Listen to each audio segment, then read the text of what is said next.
Hello दोस्तों, स्वागत है आप सभी का। एक क्वेश्चन ये था, प्लीज़ सर जी make a video that shows difference और significance between seventh lord of D1 chart, seventh house of D1 chart, seventh lord of D9 chart and seventh house of D9 chart. तो यहाँ पे आप house को भी समझना चाहते हो और उसके बाद सेवेंथ हाउस में आने वाले लॉर्ड को भी समझना चाहते हो। साथ ही साथ आपका शायद D9 नवांश में जो सेवेंथ हाउस है उसकी किसी इम्पोर्टेंस को लेकर या उसकी क्या अहमियत है, ये चीज़ को आप पकड़ना चाह रहे हो। तो पहली चीज़, एस्ट्रोलॉजी के अंदर अगर हम बात करें तो हम सबसे पहले जो है काल पुरुष कुंडली पे जाएंगे।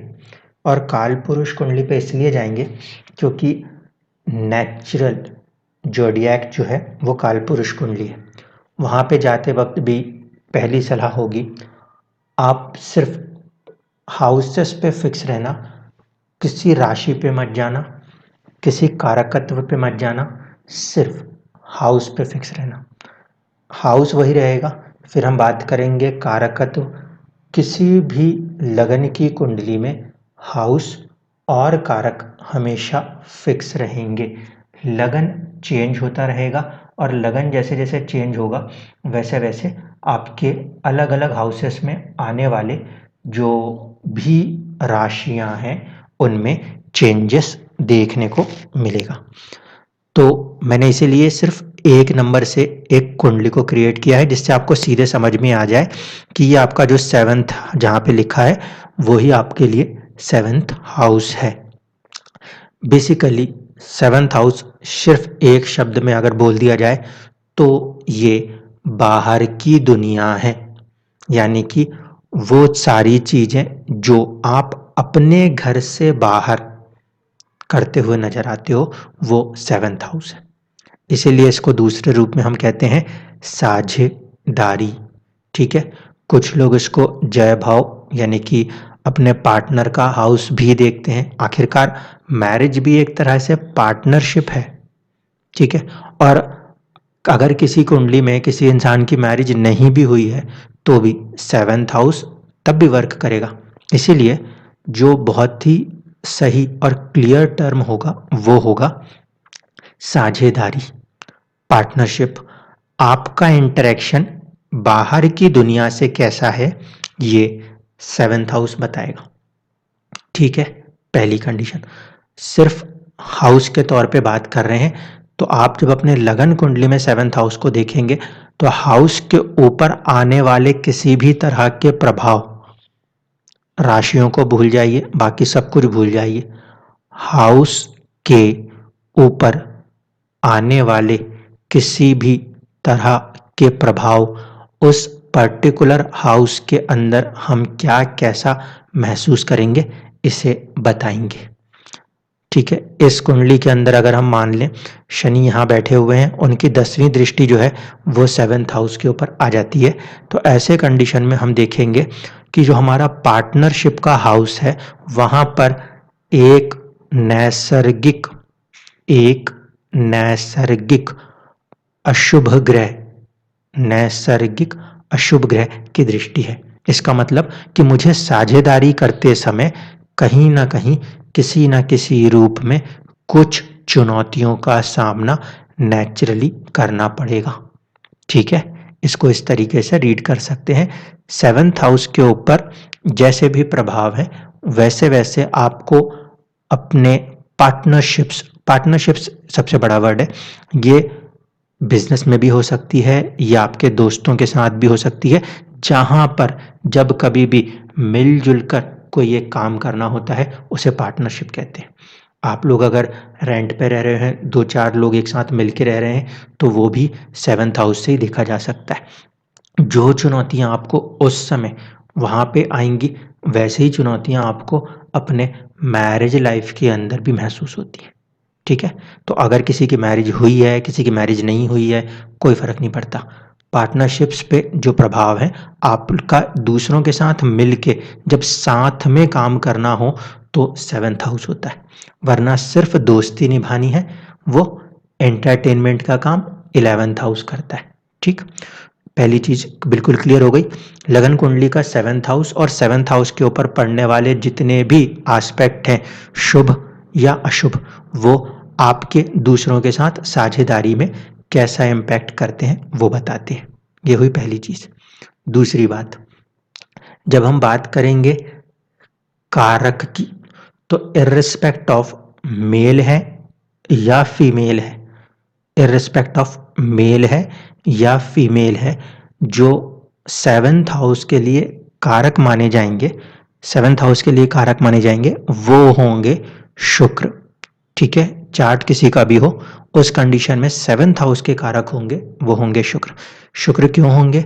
क्योंकि दुनिया में जितनी भी साझेदारियां होती हैं उन सबके अंदर एक तराजू, एक बैलेंस चाहिए।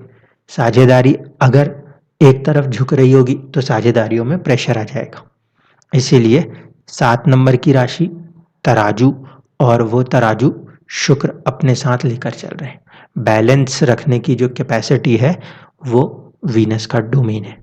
ठीक है, इस वजह से नेचुरली चाहे मेल चार्ट आए चाहे फीमेल चार्ट आए, कारक जो होंगे फॉर द 7th हाउस वो वीनस होंगे। अगर मेल चार्ट है तो वीनस को चेक करते हैं हम एज अ वाइफ, क्योंकि वो रिप्रेजेंटेशन करने लग जाते हैं, कारक बन जाते हैं वाइफ के। अगर फीमेल चार्ट है तो फिर अलग अलग पद्धतियां हैं, कुछ मंगल को मानते हैं और कुछ गुरु को मानते हैं। तो जो पराशरी ज्योतिष है उसमें हम जो गुरु को लेते हैं, ठीक है, हस्बैंड के कारक के रूप में। और अगर बात करें कि नाड़ी सिस्टम्स में जाते हैं तो वहाँ पे हम देखते हैं कि वो लोग मंगल को यूज़ करते हैं।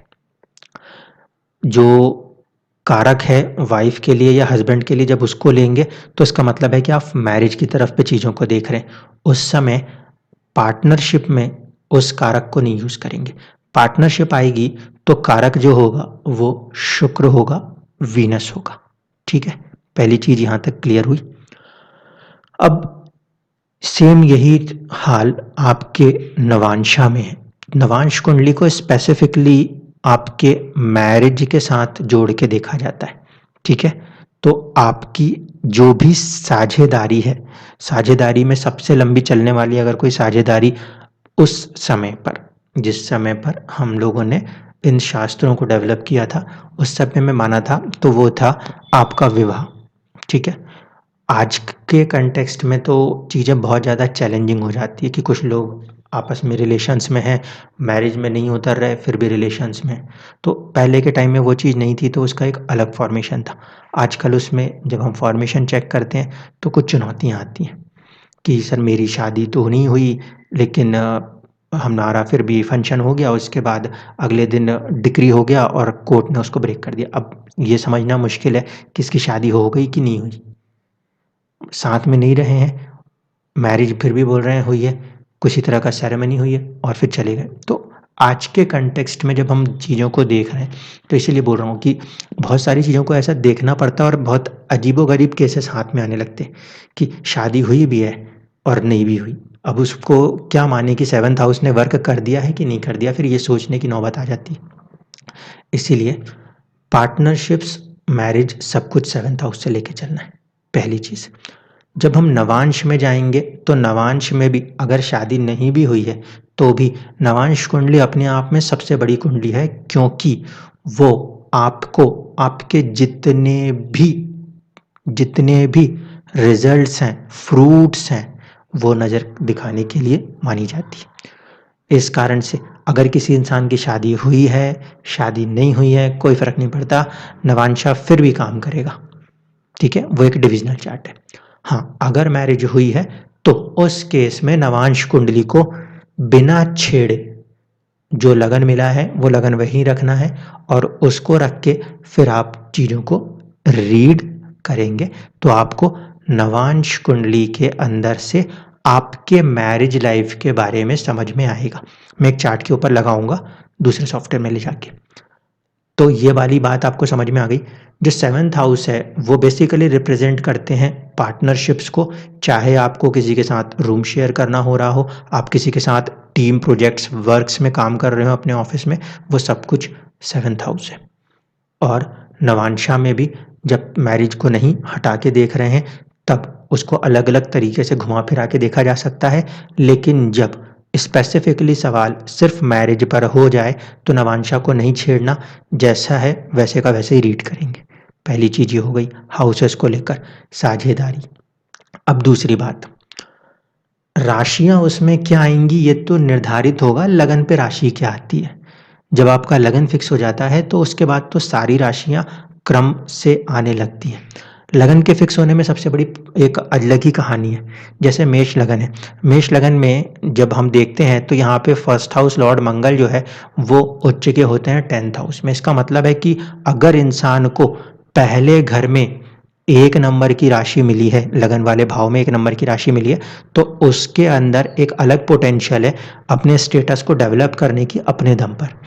किसी कुंडली में 2 नंबर अगर लगन के अंदर राशि बनेगी तो शुक्र उच्च कहाँ होंगे? शुक्र उच्च होंगे 11th हाउस में जाके 12 नंबर राशि में। तो वृषभ लगन अगर किसी को दिया होगा लगन के तौर पे तो उसका मतलब है कि उनके पास एक नेटवर्किंग का पोटेंशियल है। उनका जो फर्स्ट हाउस है वो उनसे एक नेटवर्किंग क्रिएट कराने की क्षमता रखता है। किसी का मान लीजिए 3 नंबर का लगन मिलता है, तो जब 3 नंबर का लगन मिलता है तो बुध कहाँ उच्च होते हैं? 6 नंबर की राशि में जाके चौथे घर में। तो ऐसा इंसान जो है वो घर के अंदर 4th हाउस वहाँ पे जाके वो ज़्यादा अच्छा हैप्पीनेस महसूस कर सकता है। इस तरीके से जो अलग-अलग लगन है उसमें हम ये देख लेंगे फर्स्ट हाउस के लॉर्ड कहाँ पर जाके उच्च के होते हैं। सबसे पहली चीज़ वो देखना है फर्स्ट हाउस के लॉर्ड। इससे ये समझ में आ जाता है कि उस लगन की आखिरकार क्या अहमियत है, पहली चीज। दूसरा, जब आपका लगन फिक्स हो जाएगा तो फिर 7th हाउस में राशि अपने आप फिक्स हो जाएगी। 7th हाउस में आने वाली राशि जो होगी वो हमेशा ही फर्स्ट हाउस से अपोजिट नेचर रखेंगे, चाहे कोई भी लगन हो। कुछ लोग ऐसा बोलते हैं कि सिर्फ सिंह लगन और आपके कर्क लगन के अंदर ही शत्रु शत्रु का है, ऐसा कुछ नहीं है। आप देख लीजिए मेष लगन में मंगल और शुक्र हमेशा फर्स्ट लॉर्ड हमेशा 7th लॉर्ड का दुश्मन होगा। 2 नंबर के लगन को लेंगे तो उससे 7th में क्या होता है, जब शुक्र लगन में स्वामी बन रहे हैं तो सप्तम के स्वामी मंगल बन जाते हैं।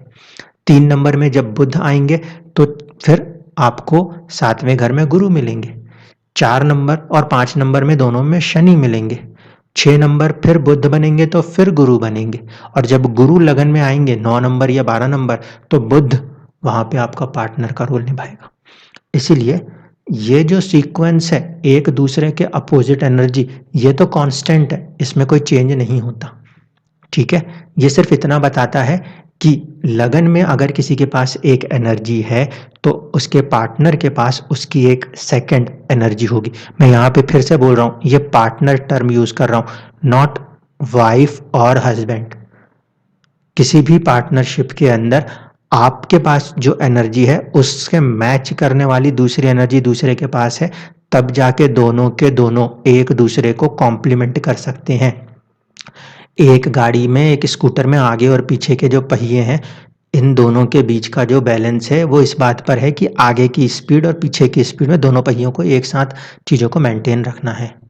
ठीक है, कभी भी ऐसा नहीं देखने को मिलता कि हमेशा आपका जो पार्टनर है ना उसकी लगन कुंडली, मान लीजिए मेष लगन की कुंडली है तो पार्टनर की कुंडली 7 नंबर से बने, ऐसा नहीं देखने को मिलता। कई बार आएगा आपका पार्टनर 7 नंबर की कुंडली से आ जाएगा, 11 नंबर की कुंडली से आएगा या 3 नंबर की कुंडली से आएगा। वृषभ लगन की कुंडली है तो पार्टनर के आने की संभावना तीसरे भाव, 7वें भाव और 11वें भाव में आने वाली राशियों से पार्टनर्स कई बार मैंने देखे हैं। 100% वही आएंगे जरूरी नहीं, लेकिन देखे हैं। ठीक है, तो मैरिज के लिए जब बात करें तो ये जरूरी नहीं कि 7th हाउस जो है एग्जैक्टली वैसे का वैसे ही काम करेगा। 7th हाउस सिर्फ ये बताएगा कि सामने वाले के साथ आप किस तरीके से कैसे बिहेव कर सकते हैं, पार्टनरशिप कर सकते हैं, दैट्स इट।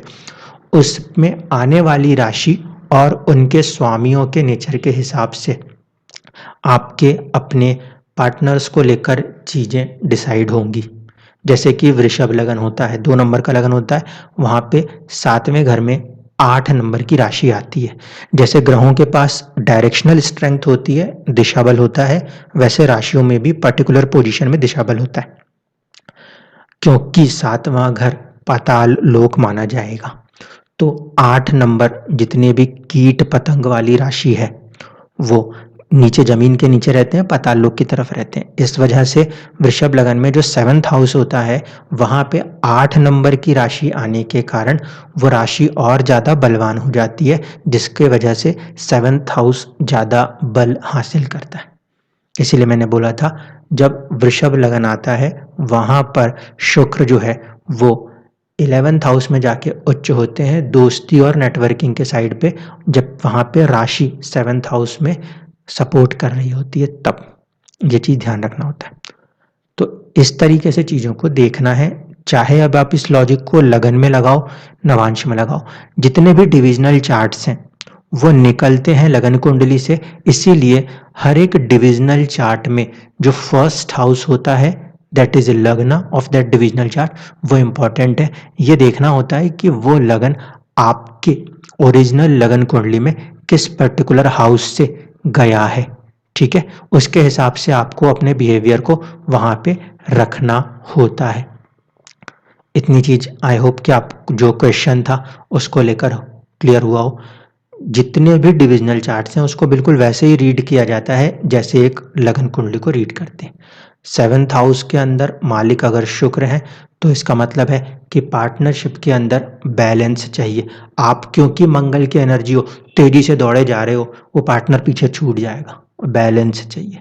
अगर आपका लगन 2 नंबर से, आप वृषभ हो, आप बैल हो, तो नीचे जो है 8 नंबर की राशि है। अब बैल जो है वो एक जगह खड़ा हो गया, ठीक है, वो पसर के बैठ गया, तो नीचे वाला पार्टनर जो है, जो कि 8 नंबर की राशि है, जमीन के अंदर में बैठने वाले जो कीट पतंग है, अब वो या तो उड़ेंगे या तो वो रेंगे के दौड़ेंगे।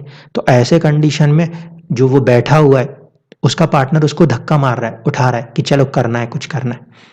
ऐसा बैलेंस होता है। 3 नंबर की राशि बुध की राशि है, बचपना है, तो गुरु ज्ञान आएगा, ज्ञान वाला उसको बोलेगा अरे बचपने में गलती नहीं करनी, हमें ये ज्ञान लगाना है। इस तरीके से आप हमेशा देखोगे फर्स्ट और 7th एक दूसरे के बैलेंस हैं, ठीक है।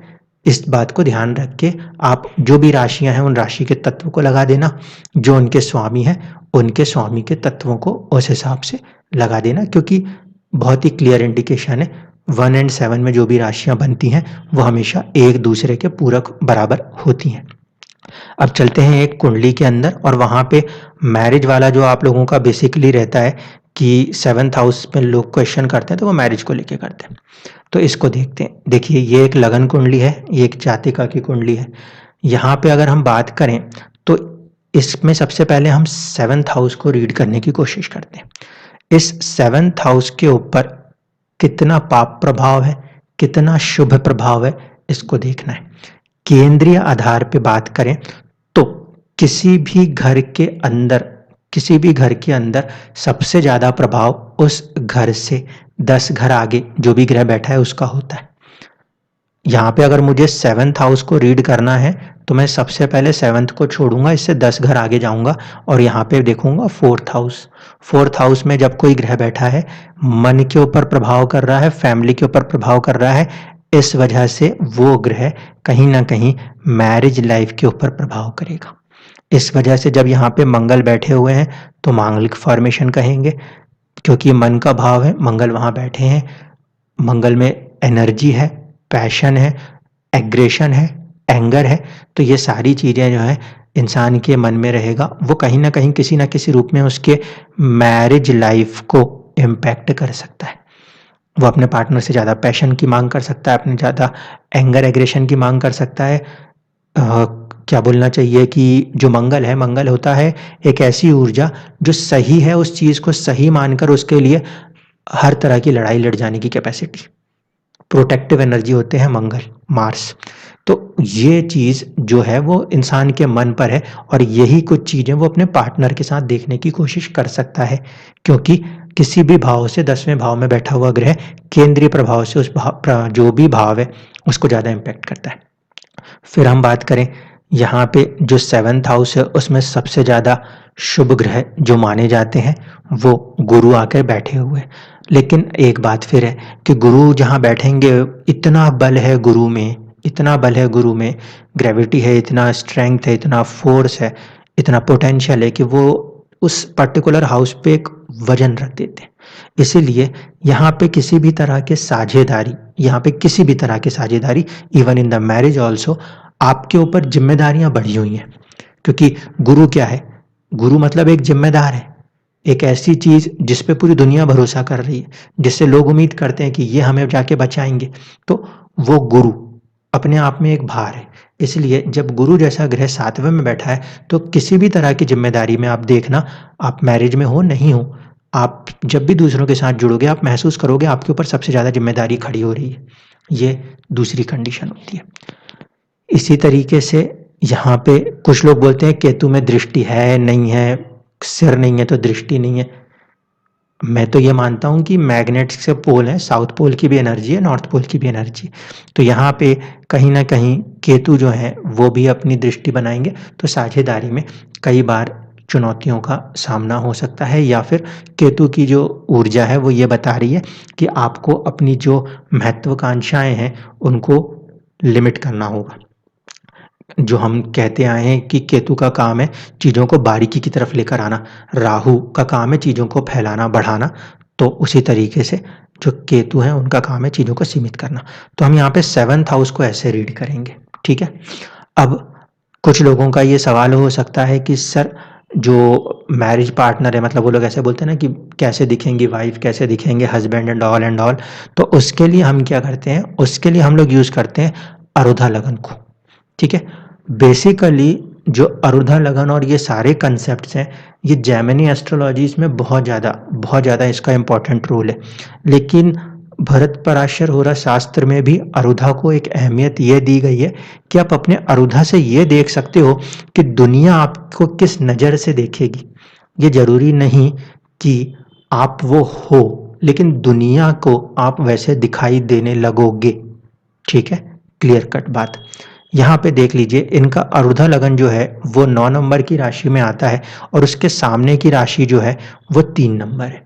तो ज़रूरी नहीं कि इनके पार्टनर का जो लगन है वो बिल्कुल 3 नंबर ही हो जाए, लेकिन उनका जो बिहेवियर होगा वो 3 नंबर जैसा होगा। काफ़ी ज़्यादा चंचल राशि है। क्योंकि बुध की राशि है तो बच्चों जैसा एक प्रभाव देखने को मिलेगा। मंगल वहाँ विराजमान है तो थोड़ा-सा जो मंगल का तत्व है, एंगर एग्रेशंस का, वो भी पार्टनर के अंदर नेचुरली इंक्लूड में होने की संभावना बनी रहेगी, ठीक है? इस तरीके से जब आप लोग इस चीज़ को देखना चाहते हो कि मेरे सामने वाला पार्टनर का नेचर क्या होगा, तो उस कंडीशन में आप अपने अरुधा लगन से 7th हाउस को चेक कर सकते हो, जिससे कि आप ये समझ पाओगे कि दुनिया में आपका जो एक इमेज क्रिएट हो रही है, वैसे ही आपके पार्टनर की क्या एक इमेज है। ये इस तरीके से आपको एक माया, अरुधा माया एक इमेज दिखाती है। तो अगर बहुत क्लियरली बोल रहा हूँ, जिन लोगों को 7th हाउस सिर्फ इस मामले में देखना है कि पार्टनर्स कैसे रहने वाले हैं, वाइफ भी हो, हस्बैंड भी हो, या दूसरे जिनके साथ जुड़ रहे हैं उसमें भी, तो वहाँ पे ये अरुधा से जो 7th हाउस है उसको और उसके अंदर बैठे हुए ग्रहों को और उसके ऊपर आने वाले प्रभावों को आप रीड कर लोगे तो आपको अपने मैरिज लाइफ के अंदर मिलने वाले पार्टनर के नेचर्स और उनके बारे में चीज़ों को समझ पाएंगे। इस तरीके से 7th हाउस को यूज़ किया जाता है। अब नवांश के अंदर की बात करें तो यहाँ पे हम देखें, अगर हम मैरिटल लाइफ को देखना चाहते हैं तो ये नवांश को मैं बिल्कुल छेड़ूंगा नहीं, ये नवांश एज इट इज़ यूज़ करूंगा। पहले मैं इसको यहाँ से लगन को लगन के बराबर पे ले आऊं तो मुझे पहले एक इंडिकेशन मिलता है कि ये नवांश कह रहा है मैं एक घर पीछे जाऊंगा, 12th हाउस। 12th हाउस का मतलब है कि कहीं ना कहीं किसी ना किसी वे में मेंटल स्ट्रेस क्रिएट करेंगे। इसलिए जब इस तरीके के फॉर्मेशन आते हैं तो मैं पहले ये देखते हैं कि इंसान की मैरिज, उसका नवांश उसको कहाँ लेके जा रहा है। 12वें घर में जा रहा है तो थोड़े से मेंटल स्ट्रेस आती है। 8वें घर में जाता है तो इंसान कैद सा महसूस करता है। छठे घर में चला गया तो संघर्ष महसूस हो जाएगा। तीसरे में जा रहा है तो उसको करेज की ज़रूरत पड़ रही है, इस तरीके से। तो यहाँ पे थोड़ा-सा चैलेंज आएगा। अब यहाँ पर आप इस नवांश को as it is he read कर सकते हो। आपका यहाँ पे जो 7th हाउस है, उसमें आपको सूर्य दिखाई दे रहे हैं। सूर्य का मतलब हुआ कि रिगार्डिंग द मैरिज कहीं न कहीं इंसान को अपने आप को सबसे ज़्यादा आगे रखना पड़ेगा चीज़ों को सँभालने के लिए, क्योंकि सूर्य इज़ अ लीडरशिप क्वालिटी, ठीक है? फिर यहाँ पे हम देखें तो सूर्य अपनी ही राशि से पीछे चले गए हैं, छठे घर में चले गए हैं। इसीलिए पार्टनरशिप्स में रह रहकर एनिमिटी, दुश्मनी महसूस हो सकती है मैरिज लाइफ के अंदर भी, क्योंकि सूर्य अपने से एक घर पीछे आए हैं, तो थोड़ी-सी चुनौतियों का सामना करना पड़ सकता है। सूर्य का संबंध शनि के साथ है। शनि जो है वो नेचुरली दुःख और देरियों के तकलीफ़ों के लिए दर्शाए जाते हैं। तो ये कहा जा सकता है कि थोड़ा-सा यहाँ पे चीज़ों में देरियाँ या ऐसी चीज़ें परेशान कर सकती हैं। बट क्या मैरिज डिले हो जाएगी? तो इसको देख के ऐसा नहीं कह देंगे कि मैरिज डिले हो जाएगी, ठीक है? क्योंकि भाव जो है उसके स्वामी के ऊपर लगन कुंडली में ऐसा कोई प्रभाव नहीं है। नवांश उसका एक मैपिंग है, ठीक है? शुक्र की स्थिति को देख लें, क्योंकि मैरिज की बात करेंगे, तो शुक्र यहाँ पे सीधे-सीधे आपके 7th हाउस में ही बैठे हैं। यहाँ पर जो शुक्र हैं वो कहीं न कहीं 11th हाउस में बैठे हैं, शनि के साथ बैठे हैं, तो थोड़ी-सी दिक्कतें किसी न किसी रूप में आएँगी रिगार्डिंग द मैरिज। जब ये फीमेल चार्ट है, तो हम जब पार्टनर को लिए देखेंगे तो हम देखेंगे जुपिटर को, ठीक है? तो जुपिटर की प्लेसमेंट्स को देखें तो जुपिटर की प्लेसमेंट्स ठीक है, केंद्र में बैठे हैं, यहाँ पे सुरक्षित हैं, ना नीच राशि में है, ना कोई ऐसी प्रॉब्लम में है। मंगल उनके मित्र हैं, उनसे दृष्ट हैं, थोड़ा परेशानी ज़रूर होगी, ओके। यहाँ पर हम देखें तो यहाँ पर जो मंगल के साथ ही बैठे हुए हैं और कहीं न कहीं त्रिकोण में बैठे हैं, तो त्रिकोण में बैठने से भी चीज़ें अच्छी हैं। यहाँ पे 7th हाउस को स्टडी करें तो शुक्र शुभ ग्रह का प्रभाव है, बुध शुभ ग्रह का प्रभाव है, लेकिन जो 7th हाउस है वो आगे पीछे पापी ग्रहों के बीच में आने से पाप कतरी फॉर्मेशन में है।